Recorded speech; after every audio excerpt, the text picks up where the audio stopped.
datang di channel YouTube aku. Kita akan bahas soal-soal SKB kebidanan, latihan ya.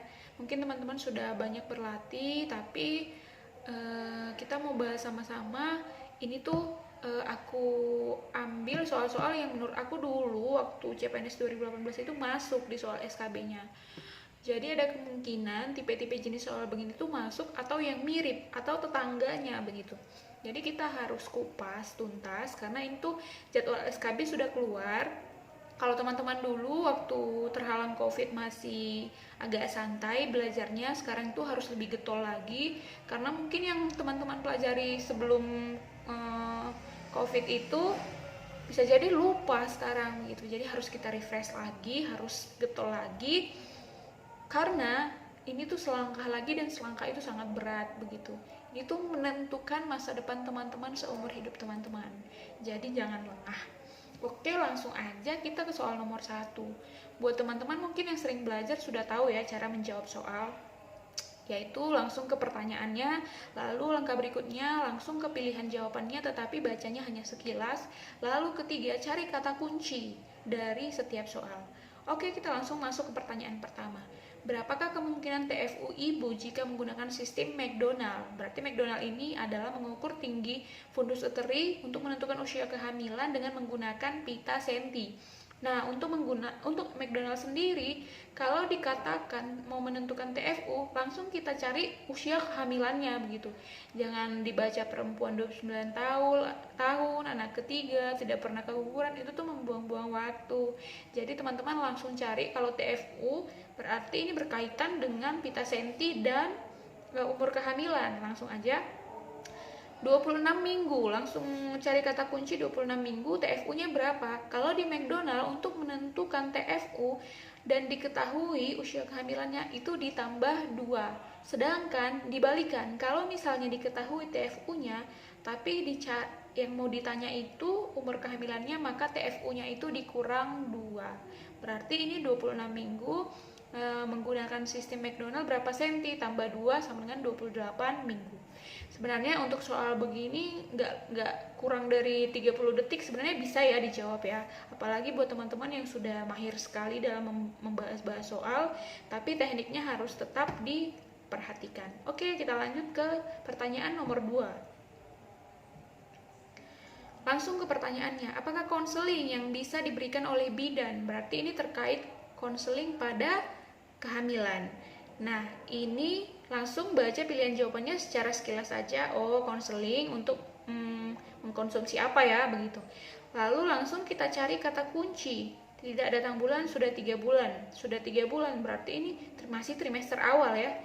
Riwayat menstruasi anak pertama meninggal karena lahir cacat otak dan spina bifida. Itu tuh termasuk kata kunci yang krusial ya. Maksudnya kata kunci yang menentukan jawaban sekali, cacat otak dan spina bifida. Teman-teman mungkin tahu bahwasanya kita harus konseling bagaimana caranya untuk mengkonsumsi asam folat, karena asam folat itu sendiri berfungsi untuk menghindarkan atau mencegah bayi cacat otak dan spina bifida. Dan ini tuh asam folat diberikan kepada ibu hamil dalam keadaan trimester pertama atau awal kehamilan begitu. Jadi jawabannya D, mengkonsumsi asam folat.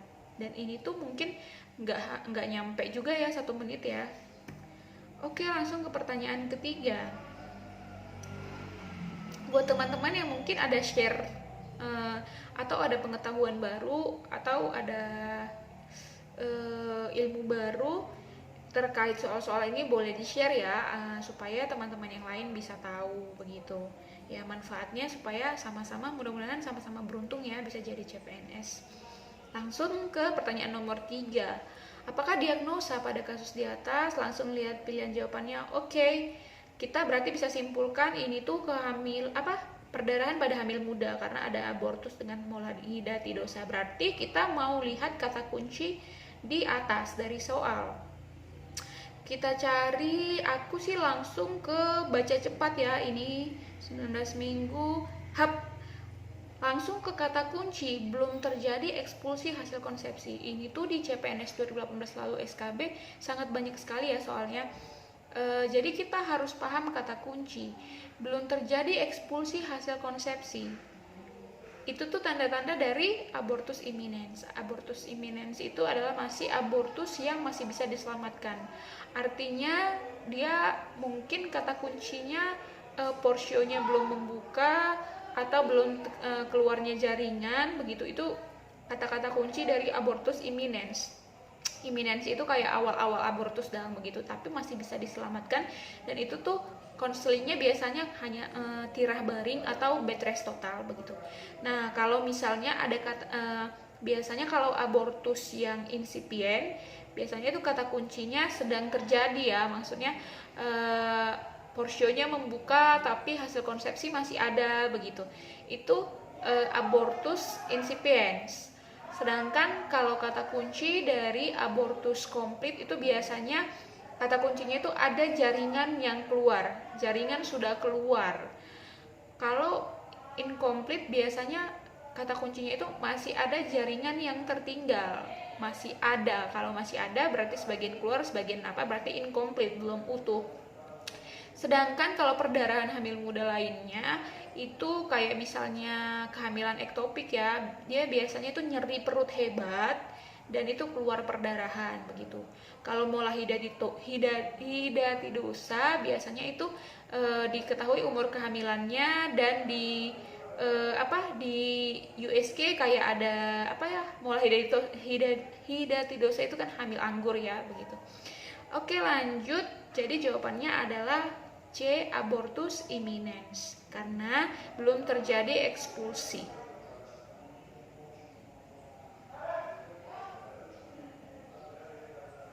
Lanjut ke pertanyaan nomor 4.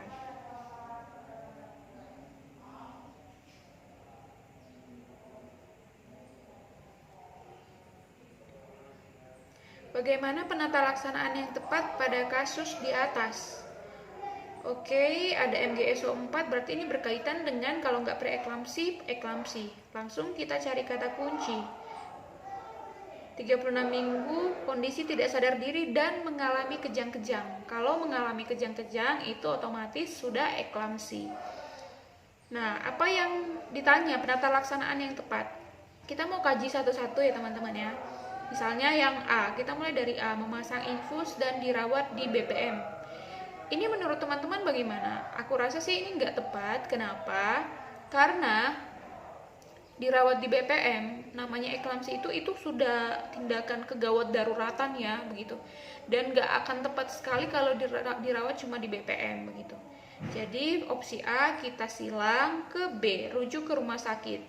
Ini bisa jadi dirujuk ke rumah sakit karena pasien yang kejang-kejang itu memang udah harus membutuhkan tindakan, begitu. Tapi kita mau lihat lagi di pilihan selanjutnya apakah ada yang lebih tepat. Di C, memberikan diazepam dan kemudian rujuk ke rumah sakit. Ini tuh rujuk ke rumah sakit tepat, tapi diazepamnya itu tidak sesuai dengan tindakan dan wewenang bidan, apalagi ini di bidan praktek mandiri, kecuali ada dokter penanggung jawab yang bisa meresepkan diazepam. Nah, kalau misalnya diazepam itu, kalau dari yang aku pelajari itu tidak bisa diberikan oleh bidan tanpa adanya konsultasi atau anjuran atau koordinasi dari dokter penanggung jawab begitu. Lalu berarti C silang ya. Yang keempat, D memberikan MgO 4 dan diazepam. Diazepam tidak bisa, berarti D juga disilang. Yang kelima, E memberikan MgSO 4 dan kemudian rujuk ke rumah sakit. Kita bandingkan B dengan E. Jadi sama-sama dirujuk ke rumah sakit, tapi tindakan yang tepat. Jadi sebelum rujuk ke rumah sakit, teman-teman, sebagai bidan kita harus melakukan penata laksanaan sebelum dirujuk begitu, supaya jadi sebelum dirujuk ke rumah sakit, kita sebagai bidan harus melakukan penata laksanaan awal apa supaya tidak terjadi hal-hal yang tidak diinginkan pada waktu proses merujuknya ya, begitu. Jadi jawabannya sih lebih tepat E, memberikan MgSO 4 sebagai penata laksanaan awal dan kemudian rujuk ke rumah sakit. Oke, langsung ke pertanyaan yang kelima, teman-teman. Apakah penata laksanaan sesuai kasus tersebut? Oke, kita lihat pilihan jawabannya. Berarti ini masih tentang preeklamsi atau eklamsi ya. Lalu kita lihat kata kuncinya diantar keluarga, kejang-kejang. Oke, berarti dia eklamsi. hasil pemeriksaan penata laksanaan yang sesuai. Oke, kita mau kaji satu-satu ya, karena ini tuh soal yang sebenarnya perlu kehati-hatian. Kenapa nggak memasang sudip lidah? Kenapa nggak memberikan cairan infus? Kalau aku sih jawabannya langsung ke memberikan antikonvulsan. Karena menurut aku teman-teman, memasang sudip lidah itu sebenarnya udah dari awal sebenarnya untuk menjaga jalan nafas toh. Sedangkan sama dengan memberikan cairan infus, membaringkan pasien, memberikan oksigen, itu penata laksanaan awal sekali yang dilakukan petugas kesehatan pada saat keluarga sudah antar itu ibu begitu. Sedangkan ini kan riwayatnya sudah diantar, dan kenapa sudah diantar? Karena dia udah diperiksa protein urinnya begitu. Berarti protein urin sudah diperiksa, sebenarnya dia sudah dilakukan penata laksanaan awal, entah itu di UGD begitu. Sehingga kalau misalnya protein urinnya itu kan menentukan diagnosa apakah dia eklamsi, maksudnya data objektifnya begitu.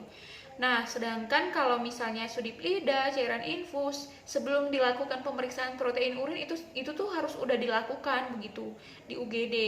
Lalu mengapa memberikan antikonvulsan? Karena setelah ditegakkan diagnosa melalui protein urin bahwasannya itu eklamsi, maka akan harus diberikan adalah yang memberikan antikonvulsan, yaitu MgSO4. Maksudnya di pilihan-pilihan jawaban yang lain itu sebenarnya itu udah penata laksanaan awal sekali begitu sebelum dilakukan pemeriksaan protein urin. Oke, langsung ke pertanyaan ke-6. Berapa lama kekebalan yang didapatkan klien? Oke, ini langsung kita lihat TT, imunisasi TT pada ibu hamil. Langsung ke kata kuncinya, menyatakan sudah mendapat imunisasi TT yang kedua 6 bulan yang lalu. Hasil pemeriksaan, bidan memberikan imunisasi TT yang ketiga. Berapa lama kekebalan? Berarti TT ketiga itu kekebalannya berapa tahun ya? Ada yang tahu nggak? Itu juga harus dihafal ya. TT3 itu memberikan kekebalan 5 tahun. TT1 itu belum ada kekebalan. TT kedua itu 3 tahun, TT3 5 tahun, TT4 10 tahun, TT5 25 tahun atau seumur hidup. Teman-teman boleh ingat, boleh hafal juga, karena selain untuk soal SKB, teman-teman sangat butuh untuk melakukan pelayanan pada pasien ibu hamil yang akan diberikan imunisasi. Langsung ke pertanyaan ke-7. Berapakah minimal gerakan janin yang terjadi sesuai kasus tersebut? Oke, kalau aku sih langsung ke pilihan jawabannya, dan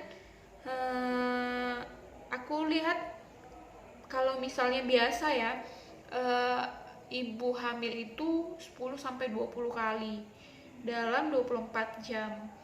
Itu yang aku pelajari sih, makanya teman-teman yang ada share tentang ada ilmu-ilmu baru mungkin bisa di share di sini, tapi menurut aku 10-20 kali. Langsung aja di pilihan yang pertama A, 16 kali dalam 24 jam.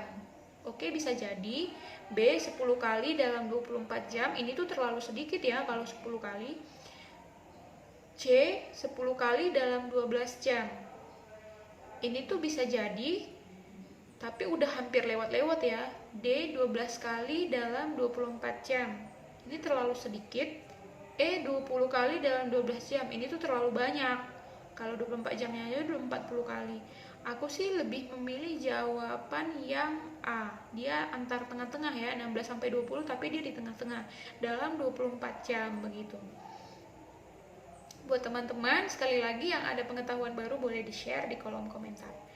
Pertanyaan ke-8, apa diagnosa dari kasus ibu di atas? Langsung ke pilihan jawabannya. Oke, ini antara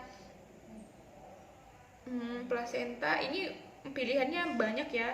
Artinya ada 2, di kehamilan sama di persalinan nih. Berarti kita langsung cari kata kunci.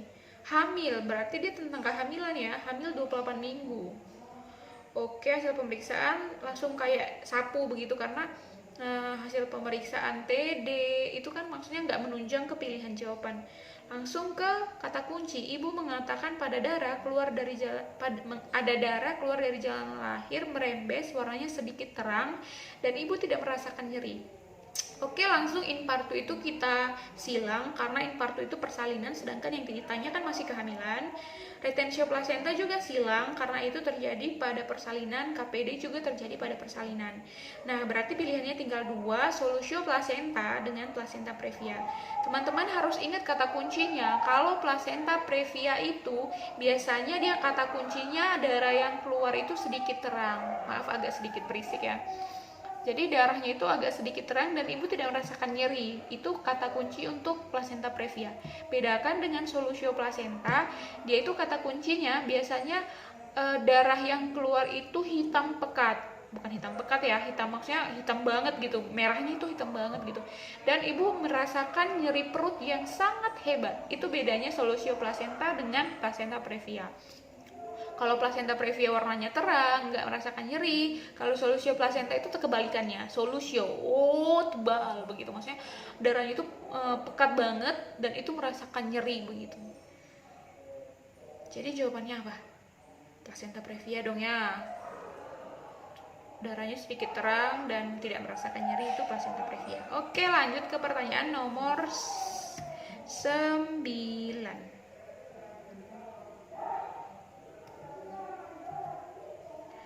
Apakah pemeriksaan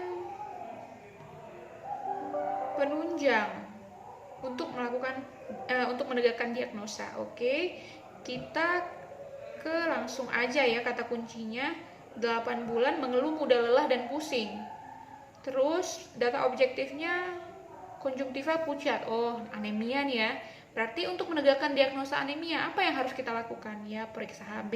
Jawabannya adalah D, memeriksakan hemoglobin. Pertanyaan ke-10.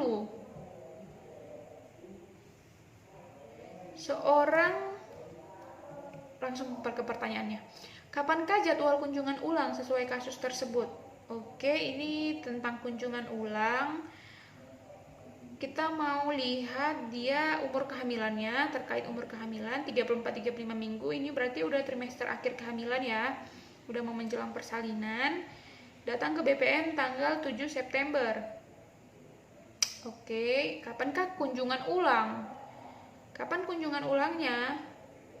Kalau misalnya teman-teman kita mau lihat kalau misalnya dia udah lebih dari 8 bulan, apalagi dia udah mau 9 bulan, dia itu harus kita periksakan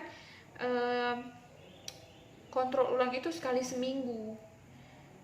Kalau dia di trimester 3 biasanya 2 kali seminggu. Misalnya udah 8 bulan, akhir 7 bulan ke 8 bulan itu 2 kali seminggu. Tapi kalau udah mau masuk 9 bulan, dia tiap minggu harus kita kontrol. Apa aja yang dikontrol ya, tensinya, takut toh lama-lama ibunya jadi takutnya apa itu namanya preeklamsi begitu. Meskipun dari awal maksudnya dari tua-tua kehamilan sudah tahu, tapi kita mau jaga begitu, dan jaga untuk berat badan. Nah, berat badan itu kan untuk pertambahan berat badan ibu kan dia 12-16 kilo. Nah, biasanya di umur tua kehamilan dia itu pertambahan berat badannya sangat besar sekali. Nah, selain untuk preeklamsi juga untuk melihat pertambahan berat badan ibu ya dari minggu ke minggu supaya tidak terlalu besar, menjaga ibu tidak terlalu besar, kalaupun masih terlalu kecil supaya bisa mengkonselingkan begitu apa-apa aja yang dikonsumsi ibu pada saat trimester kehamilan supaya bisa mencukupi bayinya tidak terlalu kecil begitu. Jadi jawabannya adalah September pada tanggal 14, minggu depannya begitu, karena dia sudah 34 sampai 35 minggu. Oke, teman-teman, itu dia 10 pertanyaan kehamilan yang sering masuk di bukan sering masuk sih, pernah masuk di CPNS, SKB CPNS 2018 dulu. Jadi semangat berlatih buat teman-teman. Jangan lupa like, comment, dan subscribe. Aku akan buat video tentang persalinan ya. Semakin banyak berlatih, semoga teman-teman bisa semakin menguasai hal-hal yang berkaitan dengan itu. Dan aku mau kasih tahu buat teman-teman harus usul untuk baca teman-teman yang berkaitan dengan COVID. Artinya apa-apa aja perubahan yang dilakukan pemerintah terkait dengan COVID. Misalnya kunjungan kehamilan selama COVID, udah berapa kali. Baru perubahan sekarang kan buku KIA sudah mengalami perubahan, apa-apa aja yang terdapat, perubahan yang terdapat, mungkin itu untuk update, maksudnya soal-soal update ya, soal-soal update mengenai COVID. Lalu untuk keluarga berencana juga, nanti keluarga berencana nanti aku lihat di keluarga berencananya di soal-soal. Oke, selamat berlatih teman-teman, semoga teman-teman beruntung dan sampai jumpa di video selanjutnya. Bye. Interest, couldn't find a better thing.